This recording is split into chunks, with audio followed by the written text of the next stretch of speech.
Hello everyone, তোমাদের সাথে নিয়ে চলে আসলাম আরও একটা খুবই ভাইরাল রেসিপি কুচো নিমকি। তো সেটাই আমি আজকে তোমাদের সাথে শেয়ার করব কিভাবে এটাকে বানাই।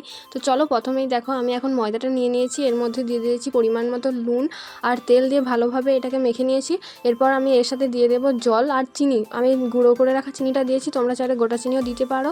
তো সেটা দিয়ে জল দিয়ে ভালোভাবে মেখে নেব, কিন্তু এটা বেশি নরম করব না, আমি একটু শক্ত শক্ত ডোটা বানিয়ে রাখবো। তো দেখো এরকম ডোটা হয়ে গেলে আমরা 10 মিনিটের মতো রেখে দেবো। তারপর এটাকে ভালো করে তেল দিয়ে মেখে নিতে হবে, মানে তেল দিয়ে আর কি বেলে নিতে হবে। এটাকে আমি এরকম শেপে কেটে নেব। তোমরা চাইলে তোমাদের মন পছন্দ যে কোনো সাইজে কাটতে পারো।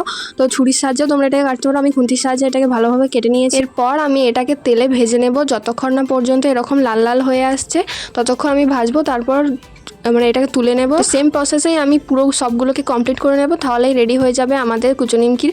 তো এটা তোমরা চায়ের সাথে সন্ধেই খেতে পারো, অবশ্যই খুব ভালো লাগবে, একবার বাড়িতে বানিয়ে দেখতে পারো।